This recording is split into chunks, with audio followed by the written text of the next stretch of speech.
logam defal ko sa bopp yàlla yaa ay logam defal ko sa bopp yàlla yaa na. Au cours de mes études mun naa wax ne am na jamono ma nekkoon Njaaréem doon jàng ba war a def CM2 sama yaay transféré ma sama kër nijaay Kaolack ñu yóbbu ma école bu ñuy wax Sayer Dieye Bakary école Koppe waa Kaolack yëpp xam nañ ko. sama nijaay bu bokk ak sama yaay Mbaalo Mbub da doon jaay jën marché Kaolack vacances yi bu jotaan su ma jàngee ba at bi jeex vacances yi bu jotaan dama doon rusa dem ci sama yaay parce que xam naa ni dafa néew doole dama doon rusa dem sama yaay pour nekk poids de plus ci moom. donc li ma doon def mooy su ma xëyee damay dem jënd paquetu mbuus 400 di ko jaay mbuus ñaat dërëm su paquet bi jeexee 1000 francs la da ngay am 600 de bénéfice mu jox la 100 francs yi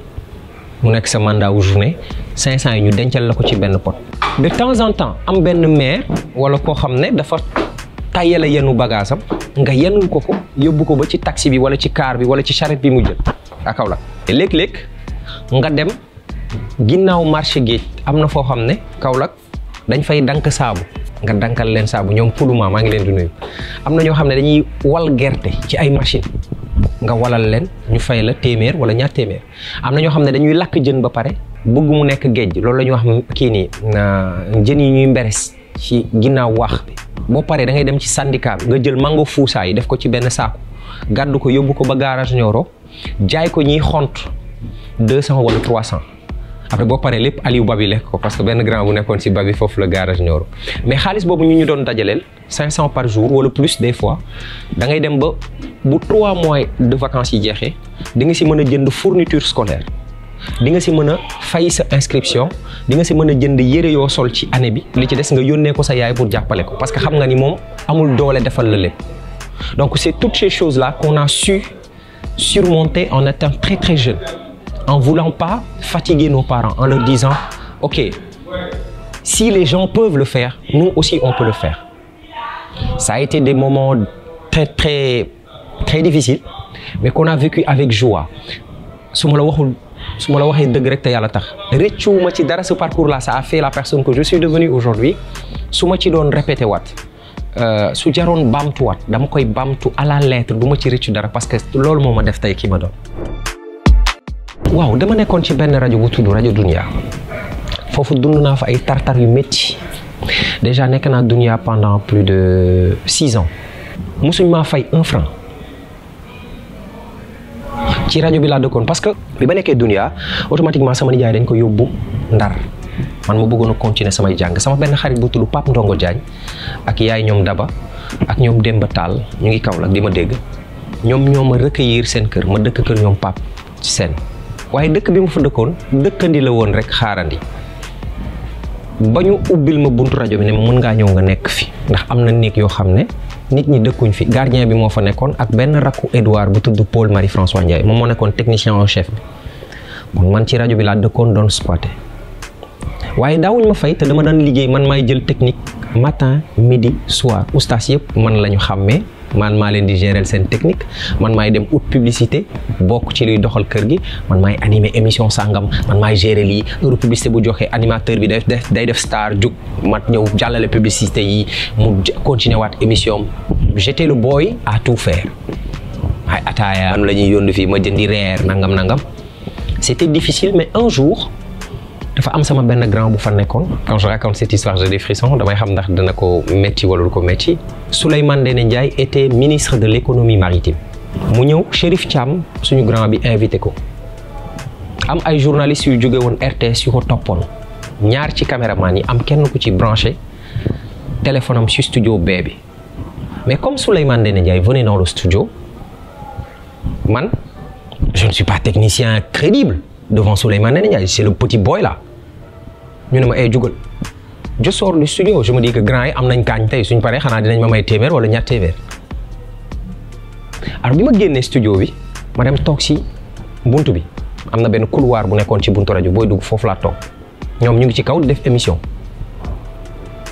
30 minutes xaw ma 1 heure de temps après émission bi jeex ma dégg Pape Sidi doomu nangam taan bi moo sàcc téléphone ndakate une des personnes qui était dans l'assistance d'abord ci rajo bi dafa rocci téléphone benn caméraman bi léegi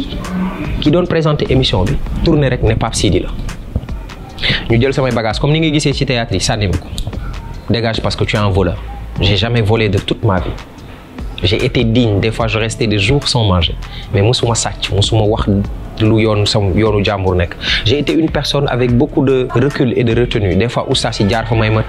300 ma dem si mère Boulette fay fanweer yi ma jëloon démb bàyyiwaat fa benn fanweer pour bu guddee ma am lu ma lekk. C'était vraiment dur et quand ils m'ont fait ça, ça a été un coup très dur. ñu génne sama bagage, tout le monde a dit que moom moo sàcc téléphone bi. Je voulais montrer à tout le monde que sàccuma téléphone bi ñu kàjji samay bagages parce que j'étais la personne qu'on pouvait utiliser comme ça et j'étais après parce que amul benn lien bu la relier ak rajo bi dafa neex gars yi rek ñu bàyyi la fi parce que da nga nekk boy bu cool da nga soxla loo xam yow yaa xam loolu ñoom xamuñu ko et je voulais pas rentrer chez moi à Diourbel parce que je voulais pas être poids de plus sur ma mère. Il me fallait ma toog ba leeral loolu ma génn en face rajo bi am na benn vulgarisateur bu fa nekkoon ma jox ko sama sac dikk si buntu rajo bi mu xam ne instant yi day cool ma dem si sama gars yi nekk fa déconné waxtaan fàtte naa sax wax jooju guddi jot gars yi tàggoo ñibbi naturellement nga tàggoo ñibbi yow tam ma dikk ba ci buntu rajo bi fekk gars yi tëj rajo bi mais rajo Dunia fi mu nekkoon dafa am ñaari station Baba Gueye ma tëdd si buntu rajo bi gardien bi def ronde foofu foog ne booyu agresseurs yi wala booyi 15 ñoom mandi tëdd foofu mu dikk rek kàjj ma ak ramjeesi kàjj bu métti kan rek ma tëb mu ne ma Sidi looy def fii ma ne ko dama dig fekk gars yi tëdd waay mu ne ma non kaay nga tëdd fee ci booru station bi ñu taal foofu benn sébb ma tëdd ci wetu sébb bi mu gën a sedd bi ñu yeewoo fajar gi ci la ñu découvrir en fait ne kenn ku àndoon ak équipe bi moo sàcc téléphone bi caméraman bi retrouvé na ko et j'ai été lavé à grande eau. C'était vraiment et je me suis rendu compte comment j'étais fragile à quel point j'étais exposé mënoon nañ ma jàpp tëj ma ci kaso mën nañ ko wax wili pandema depuis ce jour-là je me suis dit sama àdduna bi benn fil sax moo ko gën a dëgër filu wëñ yi moo gën a dëgër ci li ma jàpp ma ci dara lu dëgër je faisais tout pour apprendre c'était vraiment dur mais on a cru à ça et après un bon jour quelqu'un m'a appelé pour me dire dégg naa li ñu lay fay Dunia dama koy multiplier par 2 danaa la fay 45 000 par weer te mosuñ maa fay Dunia ma ne ko non 45 000 par weer. Et j'étais content, j'ai jubilé comme ça à Al-Fayda, machallah. Ma plus belle réussite, d'autres diraient c'est mes enfants. Ma plus belle réussite c'est le fait de trouver ma mère ci benn extrême pauvreté. Nekk bi mu dëkkoon bu sama yaay bu daan taw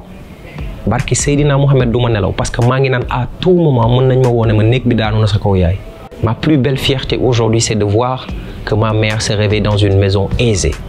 loo xam ne lépp maa ko tabaxal mu dëkk ci kër gi dëkk nguur neex saa yu ma yeewoo dama naan alhamdulilah merci Dieu de m'avoir donné cette chance de pouvoir faire ça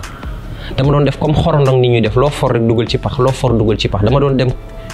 tourner ak benn marque de café wala benn marque de téléphone def 42 jours ñu fay ma journée 100 000 francs du ma si lekk du ma si naan du ma si jënd si ngoom du ma si jënd lépp lay dajale yónnee ma so ba kër gi pare biñ ma ne salon nga war a defar équipé j'étais fier j'allais acheter les lampes et le salon je me suis dit waouh ça c'est bien c'est une fierté on a réussi à faire ça avec le peu de moyens qu'on a alhamdulillah et les rêves ne s'arrêtent pas là pour les parents on peut tout faire xam nga boo amee yaay joo xam ne dafay yeewu yor ñeenti téeméer dem marché jula jëndul la jum jaay dàq ci beneen ñeenti téeméer muy 4000 francs de bénéfice bu paree mu jël 1000 francs yi tegee ko 2000 francs yi mu investiroon démb mu investiraat ko 1000 francs yi mu ut ci lu ngeen lekk bu toggee añ ci lay tibb reer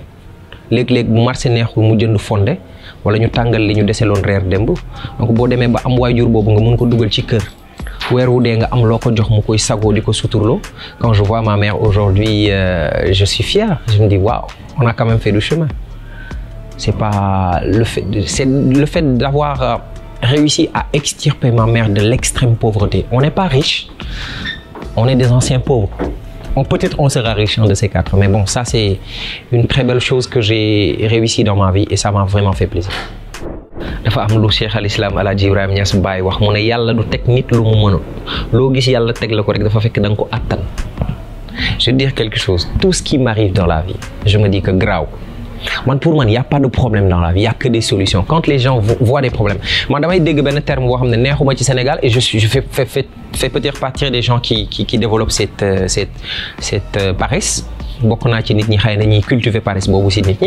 Moi, je dois faire ce stress, je dois faire tes problèmes. Moi, les problèmes, je ne veux pas les oublier. Je veux les affronter, je veux les résoudre et je passe à autre chose. Quand il y a un problème, moi, je demande pas le problème. Bon, ñëwé di ma netali histoire sama ben copain ñëw na def ma leen dama naan légui lan moy solution bi parce que je veux vraiment avancer dans la vie. Donc pour moi, j'ai pas de regret quoi, parce que je sache très sincèrement. Logam defal ko sa bop yalla ya ay logam defal ko sa bop yalla ya